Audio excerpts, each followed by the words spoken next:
High প্রিয় খামারি ভাইয়েরা, আশা করি আপনারা প্রত্যেকে ভালো আছেন মহান সৃষ্টিকর্তার আশীর্বাদে। অ্যাকচুয়ালি আমার শারীরিক দিক দিয়ে আমি একটু অসুস্থ।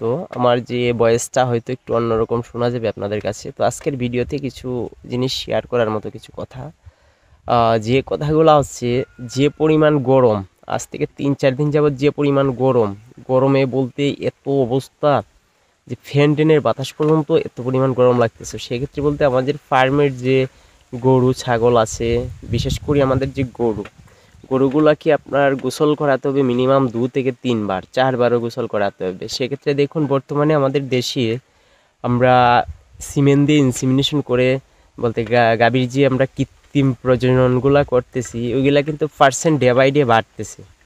আর ফ্রিজিয়ান গরুগুলা অ্যাকচুয়ালি শীত প্রধান দেশের গরু। শীত প্রধান দেশের গরু হওয়া সত্ত্বেও ওখানে ওদের কিন্তু আমাদের দেশের আবহাওয়া প্রচুর পরিমাণ গরম। গরমের মধ্যে ওদের বলতে চলাফেরা বা সব কিছু একটু কষ্টই হচ্ছে। তো ওদের গরমের জন্য আমাদের ভালোভাবে বলতে ফ্যানের ব্যবস্থা করতে হবে এবং বলতে পানি দিয়ে বলতে গোসল করাতে হবে প্রচুর পরিমাণে। অনেক সময় যে আমাদের ছোট ছোট বাচ্চাগুলো আছে ফ্রিজিয়ানে, দেখবেন তো শুধু হাঁপাতে থাকে। যেমন বাচ্চা প্রসবের পরে বা ওটা হচ্ছে কি যে আমাদের দেশের যে আবহাওয়ার সাথে ওর বলতে খাপ খাচ্ছে না পার্সেন্টের যে।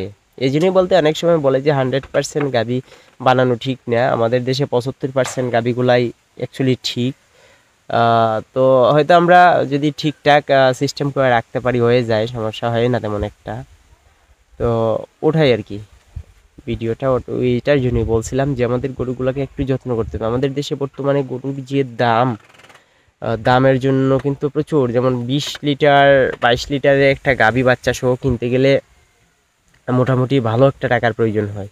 তো সেক্ষেত্রে ভাই আমরা গরুগুলাকে অবশ্যই লালন পালন করব। আর যে ভাইয়েরা আমার ভিডিওটি দেশ থেকে বা দেশের বাহির থেকে দেখছেন, তাদের অসংখ্য ধন্যবাদ।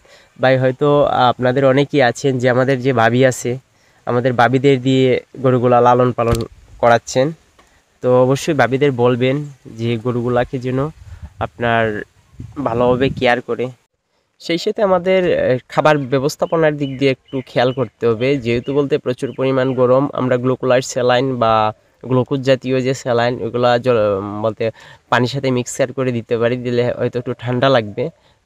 ঠান্ডাটা বলতে আমরা যেমন বলতে ফ্রিজের পানি এখন খেতে পছন্দ করি, ওদেরও বলতে এরকমটাই, গরম পানি যদি দেন সম্ভব হয় দিবেন, নতুবা বলতে ঠান্ডা জল খাইতে দিবেন গরুকে, গাইকে, সবগুলাকেই যতটুকু আপনারা পারেন চেষ্টা করবেন।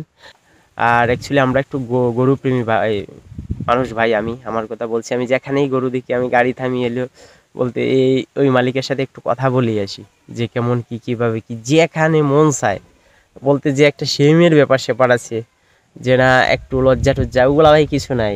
গরু টরু ওগুলো আর আমার ফার্মিংয়ে কাজ করতেই ভালো লাগে, অন্য কোনো কাজ কাম ভালো লাগে না। তো আছে যেমন নর্মালি কাজ, যেমন আমরা সকালবেলা যে কোনো একটা কাজে গেছিলাম, ওখানে গিয়ে অল্প সময় 1-2 ঘন্টার মতো করলে দেখা যায় 1000-1200 টাকার মতো হয়ে যায়। তো যাই হোক, আমরা কাজও করি, কাজের পাশাপাশি গরু টরু সবগুলাই দেখি। তো আমাদের বাড়ির পিছনে, তো আস্তে আস্তে আমি দেখাবো, এখন আমাদের বাড়ি করা হয়নি, নতুন কান্ট্রি প্লাস সব কিছুই। তো ধন্যবাদ, প্রত্যেকে ভালো থাকবেন আপনাদের শস্যস্থানে। আর অবশ্যই আমাদের যে বাবি আছে বা আমাদের যে ভাইয়েরা আছে বা আমাদের সমবয়সী যে ভাইয়েরা আছে বেকার আছেন, তো অল্প অল্প টাকা বিনিয়োগ করে কোনো একটা কিছু কৃষিতে করেন বা যেখানেই করেন, যাতে আপনার প্রতি মাসে 8-10 হাজার টাকা 20 হাজার টাকা আসে, ওরকমটা সিস্টেম করেন, একেবারে ইজি ভাই, ওইগুলো হয়ে যায়। ধন্যবাদ।